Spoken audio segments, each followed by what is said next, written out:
Assalamualaikum warahmatullahi wabarakatuh.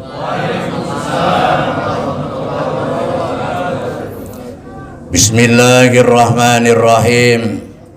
Alhamdulillahilladzi anzalal qur'ana fi syahri Ramadan hudan linnasi wa bayyinatin minal huda wal furqan. Allahumma salli wa sallim wa barik ala sayyidina Muhammadin wa ala alihi wa sahbihi ajma'in. Amma ba'du. Rabbi shrah li sadri wa yassir li amri wahlul 'uqdatam min lisani yafqahu qawli. Amin. Bapak Ibu serta saudara-saudara sekalian, jamaah salat Isya, salat tarawih, salat witir, insyaallah Masjid Al-Barakah, yang semoga salat kita, kebaikan kita di bulan suci Ramadan ini diterima oleh Allah Subhanahu wa taala. Amin ya rabbal alamin. Ibadah yang paling bagus itu bukan yang banyak, apalagi yang sedikit, tapi ibadah yang baik itu adalah yang diterima oleh Allah. Karena Allah menuntut kita melakukan ibadah itu sesuai kemampuan kita. Semua perintah-perintah Allah itu sesungguhnya tujuannya supaya kita nurut sama Allah, bertakwa kepada Allah Subhanahu wa taala. Salah satu perintah puasa yang sedang kita jalankan sesuai dengan firman Allah, ya ayyuhalladzina amanu kutiba alaikumussyam kama kutiba alal ladzina min qablikum la'allakum tattaqun. Wahai orang-orang yang beriman, telah diwajibkan kepadamu berpuasa sebagaimana telah diwajibkan kepada orang-orang sebelum kamu supaya kamu bertakwa. Pertanyaannya, puasa kita yang selama ini kita lakukan, apakah sudah menjadikan kita orang-orang yang bertakwa? Nurut sama Allah. Jika diperintah laksanakan, jika dilarang dijauhi. Itulah orang-orang yang bertakwa. Dalam Al-Baqarah itu, jika kita betul-betul menjadi orang yang bertakwa itu harus iman kepada yang gaib. Alladzina yu'minuna bil ghaib. Karena di dunia ini belum ada pahala. Pahala itu nanti diberikannya di akhirat. Sehingga orang yang sholat sama yang tidak ya sama aja begitu. Orang yang puasa, yang tidak puasa ya sama begitu, nggak kelihatan ada pahalanya. Karena memang pahala itu diberikannya di akhirat. Kenapa? Karena kalau dikasihkan di dunia nggak akan muat dunia ini untuk menampung pahala yang diberikan oleh Allah. Bayangkan saja kita duduk saja mendengarkan seperti ini, itu sudah lebih baik daripada sedekah 1000 kuda di jalan Allah. Itu kalau dilakukan satu orang dan dilakukan sekali. Nah kalau yang melakukan banyak orang berkali-kali, mau taruh di mana itu kuda? Mungkin sekarang kita belum paham karena keyakinan kita kepada yang gaib masih kurang. Surga, neraka itu sudah jadi, sudah diciptakan oleh Allah. Nanti ada alam barzah, ada penimbangan amal, perhitungan amal. Pokoknya masih banyak acara kita setelah kita keluar dari dunia ini, macam-macam.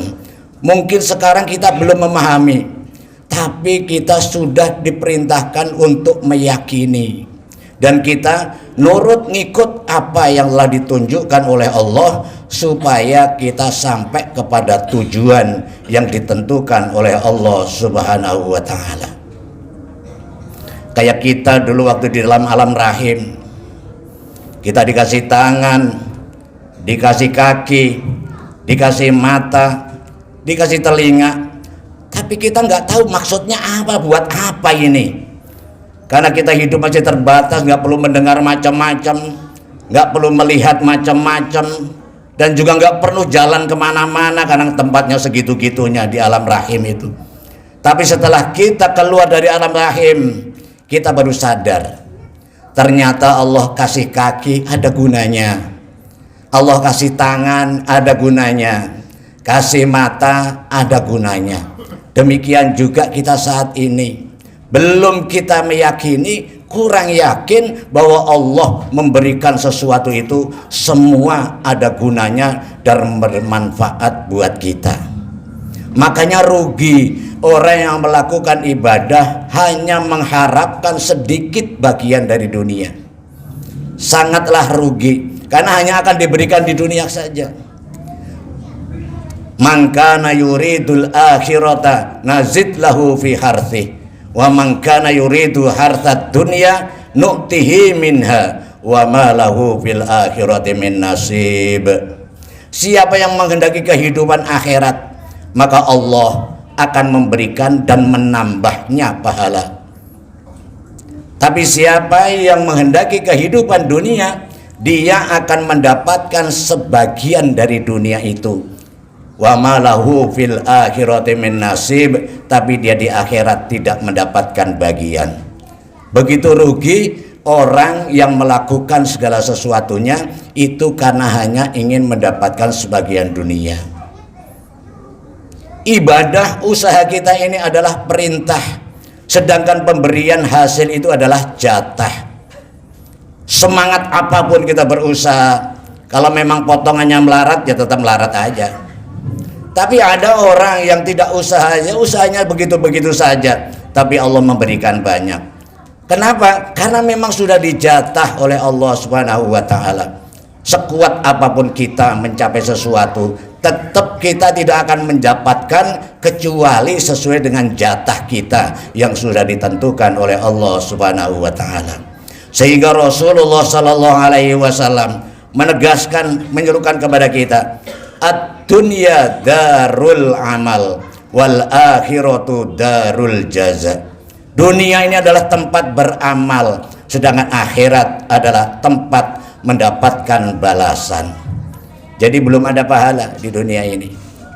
Kita hanya suruh beramal. Semakin banyak amal kita, maka akan semakin bernilai kita di hadapan Allah Subhanahu wa taala. Kayak duit itu semakin banyak angkanya, semakin besar nilainya. Demikian juga kita. Semakin banyak amalnya, juga akan semakin besar nilai kita. Kalau angkanya sedikit, walaupun dijunjung kayak apa, tetap nilainya rendah. Duit 1.000, walaupun disemprot minyak wangi, ditaruh tempat yang bagus, tetap saja nilainya 1.000. Tapi 100.000, walaupun diinjek-injek, dikencingin oleh kucing, tetap saja nilainya 100.000. Itulah sesungguhnya manusia. Nilai kita sesuai dengan apa yang kita lakukan di dunia ini. Semakin banyak nilainya, ya semakin besar harapan kita mendapatkan kebaikan-kebaikan dari sisi Allah Subhanahu wa taala. Maka tugas kita hanya menanam dan menanam. Nanti kita akan tahu apa gunanya yang kita tanam ketika kita sudah keluar dari alam dunia ini. Usaha untuk dunia tidak perlu pakai hati, karena hati itu hanya untuk mengabdi, mengingat kepada Allah. Usaha dunia cukup dengan akal saja, tidak usah diturunkan ke hati. Karena sebanyak apapun yang kita dapatkan, kalau masih dimasukkan ke dalam hati kita, itu tidak akan pernah penuh hati kita itu. Karena memang hati itu adalah tempatnya Allah Subhanahu wa taala, bukan tempatnya yang lain. Maka siapa yang memenuhi hatinya dengan sampah-sampah dunia, itu akan menghalangi hubungan kita dengan Allah Subhanahu wa taala. Salah satunya juga kita berpuasa ini untuk mensucikan hati kita. Sifat-sifat rakus, sifat-sifat kedengkian, sifat-sifat sombong merasa kuat, dengan puasa ini begitu sirna, jika betul-betul kita lakukan karena iman dan mengharap ridho dari Allah Subhanahu wa taala.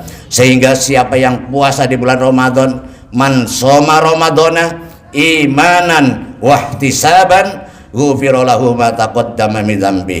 Siapa yang puasa di bulan suci Ramadan dengan iman dan hanya berharap kepada Allah Subhanahu wa taala, dosa-dosanya yang sudah lalu diampuni oleh Allah Subhanahu wa taala.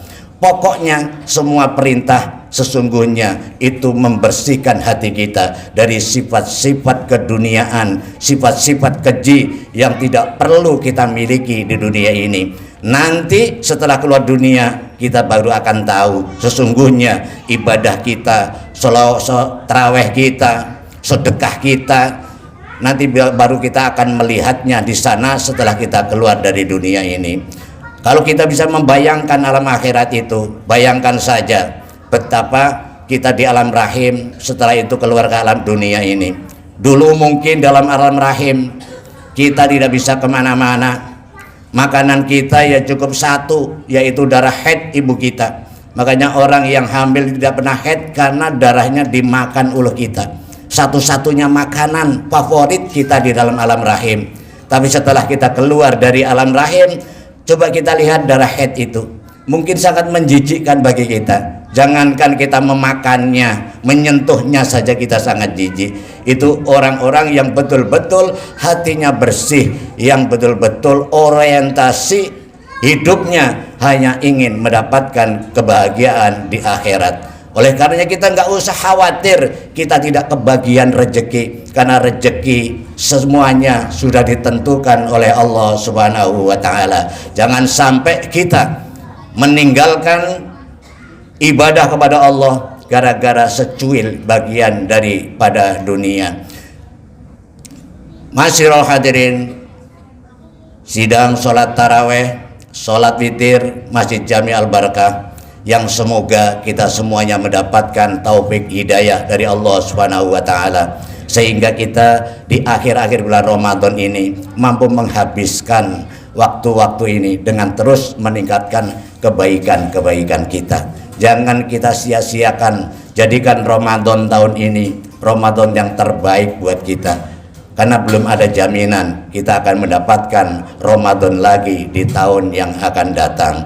Mudah-mudahan kultum yang sedikit ini, nama juga kultum 7 menit, mudah-mudahan bisa memicu dan memacu iman, takwa yang sudah kita miliki, sehingga kita menjadi orang-orang yang sesuai diharapkan oleh Allah, menjalankan puasa supaya kita nurut manut kepada Allah Subhanahu wa taala. Insya Allah jika kita nurut sama yang bikin, yang menciptakan hidup, kita akan merasakan nyaman dan kebahagiaan. Yang bikin kita tidak nyaman karena kita tidak nurut. Mudah-mudahan anak cucu kita juga mengikuti jejak kita, yaitu orang-orang yang mampu melaksanakan perintah dan menjauhi larangan dengan karena iman dan mengharap ridho dari Allah Subhanahu wa taala.